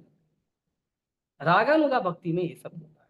रागानुगा भक्ति स्पॉन्टेनियस होती है, कृष्ण को नहीं देखने से विरह होता है, कृष्ण का नाम नहीं जप करने से दुखी महसूस करते हैं, ये सब रागानुगा में होता है। लेकिन हम देखते हैं आजकल लोग किसी किसी बाबा के चक्कर में पड़ के वो वैदिक भक्ति अभी शुरू भी नहीं किया, रागानुगा में पहुंच जाते हैं। हाँ, एक माला जप करने ठीक से आता नहीं, मैं तो वृंदावन। मैं तो वृंदावन जाऊँ, है ना, सखी चलो वृंदावन था। अरे इस्कॉन में तो जब कर ले, इस्कॉन वृंदावन नहीं है, इस्कॉन अयोध्या नहीं है, इस्कॉन मायापुर नहीं है, इस्कॉन जगन्नाथपुरी नहीं है ना? तो इस्कॉन में क्यों नहीं भजन करते? मैं सोच रहा हूँ ना प्रभु जी, 10-15 साल अच्छे से भक्ति करूंगा, फिर वृंदावन शिफ्ट। क्या करोगे वहां जाके? क्या करोगे जाके? भजन करूंगा। क्यों करोगे भजन? कृष्ण को प्रसन्न करने के। तो यहाँ रह के अगर गुरु के मार्गदर्शन में कृष्ण का सेवा करो तो कृष्ण प्रसन्न नहीं होंगे?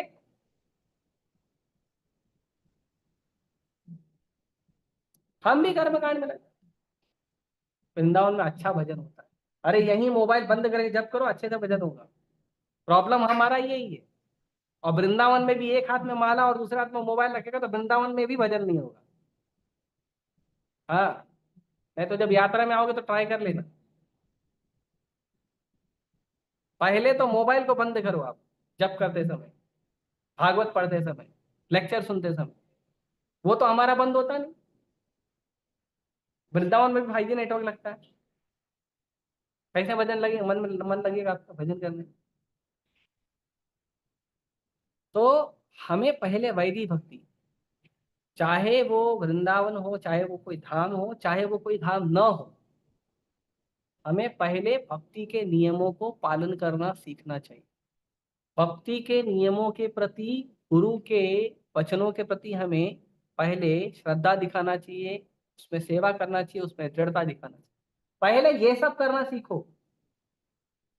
फिर ये सब करते करते करते करते करते करते जब कृष्ण से आकर्षण होगा, जब कृष्ण से हमारा आसक्ति हो जाएगा, तब आप रागानुगा स्तर पे जाओ। रागानुगा स्तर पे भक्त अपने आप सुबह 4 बजे उठता है, उसको उठाना नहीं पड़ता। हरि बोल प्रभु जी, रोजी उठिए, 4 बज गया। 4, 5 मिनट, रोजी 15 मिनट हो गया, खूब, फिर उठता है। तो ऐसे नहीं, उसको उठाया नहीं जाता है, वो अपने आप, अपने आप वो उत्सुक रहता है कि पट कब खुलेगा। अभी तो भगवान उत्सुक रहते, आज आएगा कि नहीं आएगा। राधा रास बिहारी खड़े रहते, बोलते पता नहीं आज आएगा कि नहीं आएगा, सो गया तो नहीं आएगा ये। लेकिन रागानुगा में उल्टा होता है, भक्त भगवान को देखने पट खुलने के पहले पहुंचता है। हम लोग पट बंद होने के बाद, बंद होने के पहले पहुंचते हैं। 1 मिनट बाकी है ना, बस अभी पहुंचेंगे पट के। रात बिहारी का भगवान अटेंडेंस लग गया, यस चलो। ऐसे भक्ति थोड़ी। उसका नाम जप में रुचि होता है, उसका नाम जब मुंह से निकलना बंद नहीं होता है, हमारा निकलना चालू नहीं होता है। वो दिन रात भागवत ही पढ़ता है, हम दिन रात मोबाइल ही देखते हैं।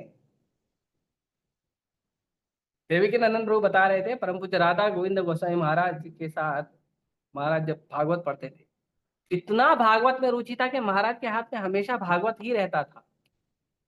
और महाराज सोते टाइम भी ऐसा भागवत पढ़ते रहते तो ऐसे सीने पर रख के सो जाते। इतना रुचि। और एक शब्द दे दो महाराज को, एक शब्द पे महाराज क्लास देना है। कितना टाइम देना है वो ही बता दो, महाराज उतने समय तक क्लास देते रहे। क्या रस, एक एक शब्द में रस है। एक एक शब्द का कम से कम, एक एक शब्द का कम से कम आपको महाराज 15 से 20 मीनिंग बताएंगे। और उस शब्द से रिलेटेड भगवान की क्या क्या लीला वो भी बताएंगे। इतना रस भागवतम में। जैसे अभी मैंगो का सीजन है ना, ऐसे आप मैंगो का पहला बाइट लेते हो, कितना रस आता है ना, ऐसा भागवत के एक श्लोक में रस आएगा। अभी तक किसको आया? भागवत का एक शब्द पढ़ोगे ना, आप कृष्ण के प्रति कृतज्ञ हो जाओगे। क्या हो आप प्रभु। हाँ, अभी तक कहां से राग अनुदान? गुरु का आदेश मतलब हमारे जीवन का सबसे बड़ा धन वही है।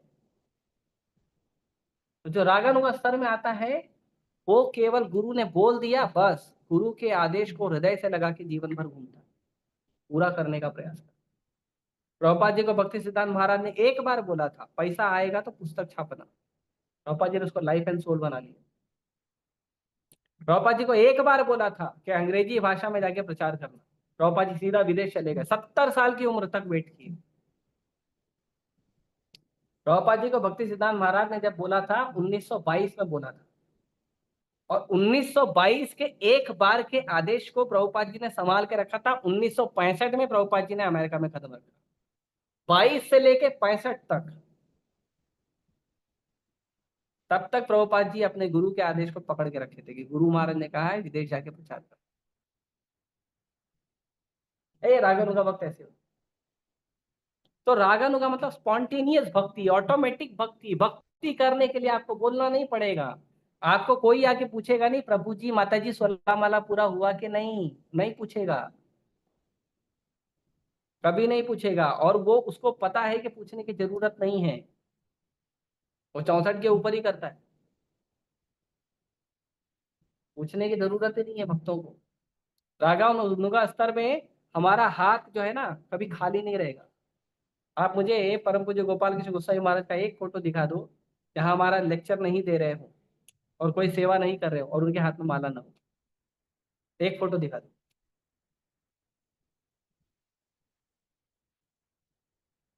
व्यास पूजा में महाराज का व्यास पूजा हो रहा है, महाराज अपना महाराज बैठे हैं और भक्त महाराज का गुणगान कर रहे हैं, महाराज यहाँ बैठ के जप कर रहे हैं। इतना हरिनाम से आकर्षण, इतना हरिनाम से आसक्ति, भागवत से आसक्ति। एक क्षण बता दीजिए कि महाराज जो है कृष्ण कथा सुनना या बोलना बंद किए हो। विग्रह सेवा करते हैं ना महाराज, तो महाराज एक भक्त को बिठाते हैं कि मेरे लिए भागवतम बैठ के पढ़ो, और महाराज विग्रह सेवा, हम लोग पढ़े हैं महाराज के। इतना आसक्ति भागवत से, ऐसा ये भाव होना चाहिए। ये सब चीजों में आसक्ति बनाई, ये कृष्ण का जो असली भक्ति है। प्रसाद से आसक्ति होना चाहिए, मैंने प्रसाद पाया कि नहीं, भक्तों ने प्रसाद पाया कि नहीं। मंदिर में रहने के लिए, भक्तों के संग में रहने के लिए हमारा आसक्ति होना चाहिए। प्रभुपाद जी भुवनेश्वर गए थे, तो भुवनेश्वर में तब मंदिर नहीं बना था, एकदम झोपड़ा जैसा था, घास फूस का झोपड़ा था। वहां पे जगन्नाथ जी का मंदिर, घास फूस का झोपड़ा था। तो भक्तों ने क्या किया, वर्ल्ड आचार्य यार, प्रभुपाद जी पूरे दुनिया में प्रचार करके आए थे तब, इतने बड़े वर्ल्ड आचार्य हैं। तो प्रभुपाद जी के लिए होटल में व्यवस्था की गई थी, होटल में रुकने। प्रभुपाद जी को बोले कि प्रभुपाद जी आपके लिए यहाँ व्यवस्था नहीं की गई, आपके लिए होटल में व्यवस्था। प्रभुपाद जी बोले होटल वेश्यालय होता है, मैं होटल नहीं जाऊँ, मैं यहीं रहूंगा, मेरा मंदिर वैकुंठ है, मैं वैकुंठ में रहूँ। हाँ, प्रभुपाद जी नहीं गए। परम पूज्य गोपाल कृष्ण गोसाई महाराज को भी एक बार बोला गया। पूना में महाराज गए थे कुंज बिहारी मंदिर में, तो महाराज को बोला गया था, क्योंकि वो छोटा मंदिर था, ज्यादा सुविधा नहीं था। तो महाराज को बोला गया कि महाराज आपका जो स्टे है, हम तो बाहर एक होटल है वहां पे किए, नहीं होटल में नहीं, एक भक्त के घर में किए, तो आप कृपया करके उस भक्त, एक गृहस्थ भक्त के घर पे किए थे अरेंज। प्रसाद वसाद सब एकदम अच्छे थे। अब महाराज आ रहे, सन्यासी आ रहे, तो अच्छा व्यवस्था हो। तो महाराज बोले क्यों तुम मुझे मेरे घर से निकालना चाहते हो, इस्कॉन मेरा घर है, मेरे घर से बाहर क्यों निकालना चाहते हो? मैं अपने घर के सिवा कहीं नहीं जाऊंगा, जो व्यवस्था है, जैसी व्यवस्था है, वैसे ही रहूंगा। महाराज कैसे रहते थे बताए, सारे यूथ भक्त रह रहे हैं ना, बॉयज, बॉयज या ब्रह्मचारी यूथ बॉयज, वहां पे एक कोने में महाराज रहते थे, एक पर्दा लगा देते थे बस महाराज। और कॉमन बाथरूम, कॉमन जो नहाना, टॉयलेट सब कॉमन ही यूज करते थे। हम लोग तो थोड़ा, प्रभु जी बोल दिया था मैं तो सच में प्रभु जी हूँ, किसी ने माता जी बोल दिया तो मैं तो सच में माता जी। माता जी मतलब जगदम्बिका, जगत जननी है? हाँ तो यही आता है, हाँ बेटा। नहीं, दूसरे हमको प्रभु जी माता जी बोलना चाहिए, तो क्योंकि उसको मन में नम्रता होनी चाहिए, हमको दास स्वीकार करना चाहिए अपने आप। हम प्रभु जी नहीं है, माता जी नहीं है, हम दास और दासी है। कोई अगर मुझे बोलेगा तो कोई मुझे रघुपति विष्णु प्रभु करके बुलाएगा, लेकिन जब मैं बताऊंगा तो मैं रघुपति विष्णु दास बोलूंगा, रघुपति विष्णु प्रभु नहीं बोलूंगा। तो दूसरों को बुलाने के लिए प्रभु जी माता जी शब्द है, खुद के लिए दास और दासी शब्द है। एक दास कैसा रहता है, जैसी परिस्थिति स्वामी ने दिया वैसी परिस्थिति में रहता है। तो इसीलिए रागानुगा स्तर पे मत जाइए ज्यादा। आजकल वृंदावन में हम देखते हैं कुछ साधु आ गए हैं, वो एकदम हाई लेवल का फिलोसफी देते हैं राधा रानी का और कृष्ण का जो प्रेम है, और एकदम हाई लेवल का फिलोसफी, प्रेम को तो ऐसे कहते हैं, इसको ये कहते हैं। ये सब नहीं पचने वाला है। आप पहले ये समझने का प्रयास करो कि आप शरीर नहीं हो, आत्मा हो, उसके बाद आगे बढ़ो। ये सब समझना चाहिए। तो पहले तो आपको सारे नियम कानून पाए, इसके लिए आपको जितनी भी प्रार्थनाएं बताई जाती है, जो भी अष्टकम ये सब बताया जाता है, ये सब याद करना चाहिए। शिक्षा अष्टकम है, 10 नाम अपराध है, मंगला आरती है, श्रृंगार आरती है, गौरा आरती है, और तुलसी आरती है, सब याद करना चाहिए। षड गोस्वामी अष्टकम है, सब याद करना चाहिए। और छोटी एक बुक मिलती है उसको ले लो, तो वैष्णव गीत ले लो, पढ़ो, एवरीडे पढ़ो। कई बार प्रभु जी आपने रेडी किया, हाँ प्रभु जी 1 घंटा गीता पढ़ा था। और फिर मोबाइल चलाना क्यों? दूसरा कुछ नहीं है पढ़ने के लिए? इतने सारी स्मॉल बुक है प्रभुपाद जी का, तो नहीं पढ़ सकते आप? भागवत नहीं पढ़ सकते आप? लेक्चर नहीं सुन सकते आप? एक लेक्चर सुना, हाँ प्रभु जी हो, क्यों एक लेक्चर सुना प्रभु जी? आपने एक ही बोला था। क्योंकि 2 सुन लूंगा तो ज्यादा ज्ञान आ जाएगा, तो ज्यादा ज्ञान मुझे चाहिए नहीं। ठीक है। तो इसके लिए अपने बुद्धि को मोह के जंगल से बाहर निकालिए। जो भक्ति में आने के बाद भी जो हम मोह में फंसे हुए हैं ना, उससे बाहर निकल। और पहले आपको सच में अच्छे से भक्ति करना है, ईमानदारी से भक्ति करना है, सबसे पहले आचार्यों के दिए गए शिक्षाओं का पालन करना सीखिए। जैसे कई बार अभी वो रामचरितमानस का बहुत इशू होता है। कुछ लोग बोलते हैं कि रामचरितमानस जो है वो नहीं पढ़ना चाहिए, प्रभुपाद जी ने खाली वाल्मीकि रामायण बोला है। ठीक है, राधा गोविंद महाराज जब क्लास देते हैं राम कथा, तो राधा गोविंद महाराज सिर्फ रामचरितमानस से ही कोटेशन देते हैं। राधा गोविंद महाराज चौपाई बोलेंगे और उसका अनुवाद बोलेंगे, और उसी से पूरा कथा करते हैं। अब तो एक भक्त गया राधा गोविंद महाराज और महाराज को बोला, महाराज रामचरितमानस जो हम पढ़ते हैं उसके बारे में आपका क्या विचार? तो महाराज ने उसको एक प्रश्न पूछा, गीता कितने बार पढ़े हो? उसका मुंह बंद हो। महाराज राधा गोविंद महाराज जो हैं वो गीता प्रेस गोरखपुर के जो संस्थापक हैं उनके पोते हैं। और गीता प्रेस गोरखपुर में जितनी पुस्तकें हैं भक्ति की, वो सारा पढ़ चुके हैं। पूरा गीता प्रेस गोरखपुर है ना, जितना बड़ा लाइब्रेरी है बुक्स का, सब पढ़ लिया महाराज ने। और वो सब पढ़ने के बाद महाराज गए थे हनुमान प्रसाद पोद्दार दास जी के पास, उनके दादाजी के पास, और उनको बोला महाराज जी ने कि मैं ये सारा आपका ग्रंथ पढ़ लिया हूं, लेकिन भक्ति में इसके आगे का रास्ता किधर है वो बताओ। मुझे इसके आगे का रास्ता जानना है, इसके आगे का ज्ञान चाहिए, इसके आगे का भक्ति चाहिए। तो हनुमान प्रसाद पोद्दार दास जी ने कहा था कि इसके आगे का भक्ति, इसके आगे का ज्ञान केवल तुमको भक्ति वेदांत स्वामी प्रभुपाद जी के पास मिलेगा। और राधा गोविंद महाराज सीधे वहां से प्रभुपाद जी के पास। तो जितना भक्ति का शास्त्र ये सब पढ़ रहे हो ना, ये सब कुछ आपको भक्ति वेदांत के चरण में मिलेगा। मत जाइए यहाँ। जब महाराज ने पूछा कितनी बार गीता पढ़े, उसके बाद वो भक्त प्रश्न करने नहीं है।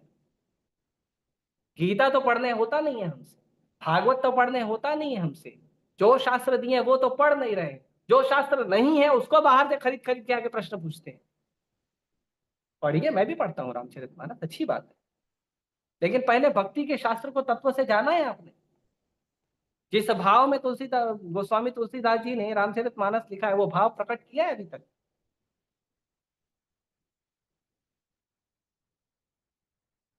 इसीलिए हमें ना पहले दृढ़ता से आदेश पालन करना सीखना चाहिए, शिक्षाओं का पालन करना सीखना चाहिए, उसके बाद भक्ति शुरू होगा। स्कूल में जब बच्चा जाता है तो पहले सीखता है, ऐसा नहीं कि आज से स्कूल में पढ़ाई करने गया, एक एक दिन स्कूल में पढ़ाई किया, दूसरे दिन प्रोफेसर बन जाता है स्कूल का, ऐसा करता है क्या? फिर जब स्कूल में जाते हैं, स्कूल पूरा करते हैं, कॉलेज पूरा करते हैं, यूनिवर्सिटी का एजुकेशन लेते हैं, फिर BEd, DEd, MPhil, NET SET पूरा पास करके क्वालिफाइड होते हैं, जब गवर्नमेंट मुहर लगाती कि अब तुम टीचर हो, तब जाके आप पढ़ाते हो ना। हम लोग यहाँ पागल लोग हैं, पहली दूसरी पढ़े नहीं, चले जाते पीएचडी वाले को पढ़ा देंगे। तो इसीलिए हमको बड़े ध्यान से भक्तिया अपने बुद्धि को, अपनी हमारी जो बुद्धि है ना, हमारी बुद्धि को मोह रूपी जंगल से बाहर निकालिए। और ये जंगल से बाहर जाने का केवल एक ही रास्ता है, श्रील प्रभुपाद जी के पुस्तकों को रोज पढ़िए, श्रील प्रभुपाद जी के लेक्चर को रोज सुनिए। और अगर नहीं करोगे तो मोह में पड़े रहोगे। कल को कहीं एडवर्टीजमेंट हो गया, किसी भक्त ने इस्कॉन का तिलक लगा के, या मान लो कोई सोलह माला करने वाला भक्त ने कोई रील बना दिया कि मैंने ये किया था, शास्त्र में ये लिखा है, ये करना चाहिए, देखो पागलों की तरह लोग करने लगे।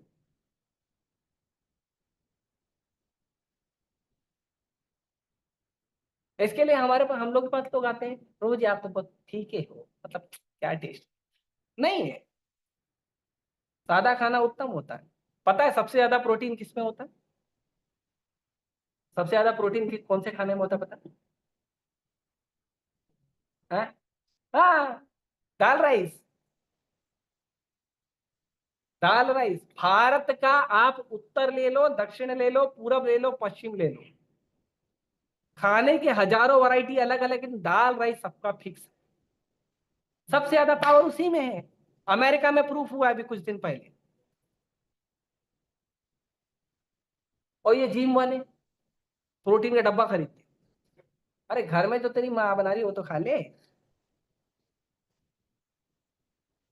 डब्बा खरीदेंगे उसमें अलग से केला मिलाएंगे वो सब। पागल। क्या करेगा बॉडी बना के? बॉर्डर पे जाकर लड़ने के लिए? फिर क्या करेगा बॉडी बना?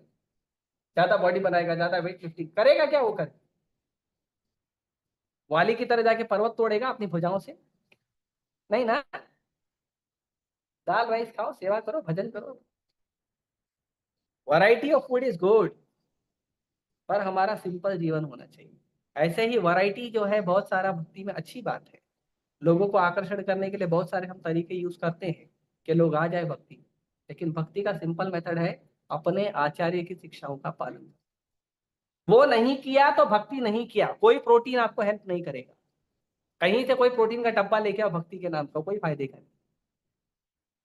हाँ, और ज्यादा शटांग शटांग करोगे तो भक्ति ऐसे किक मार के निकाल देगी आप।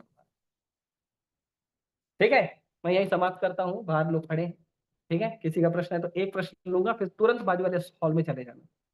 हरे कृष्ण। यस, रागानुगा, वैदी, वैदी और रागानुगा। हाँ, विधि वाला मतलब उसके अंदर विधि होता है, विधि नियम कानून होता है। वैदी भक्ति और रागानुगा भक्ति। वैदी मतलब जिसमें नियम कानून पालन करना है, हम नए भक्त हैं, सब चीजों को फॉलो करना है, उसको वैदी कहते हैं। रागानुगा मतलब जो कुछ हमें करना है वो हमें करने के लिए कोई बोलेगा नहीं, वो अपने आप हमसे होगा, और वो किए बिना हम रह नहीं पाएंगे। Spontaneous, automatic. यस, और कोई? सॉरी थोड़ा ज्यादा बोल दिया क्या है? योगिक साधना क्या है? योगिक साधना, योगिक, योग मतलब आत्मा को परमात्मा से जोड़ना। योगिक साधना मतलब कोई भी साधना जिससे आप भगवान से जुड़ते हो।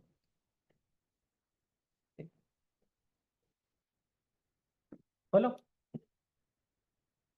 बोलो, प्रश्न है तो बोलने का क्या है, डरते क्या?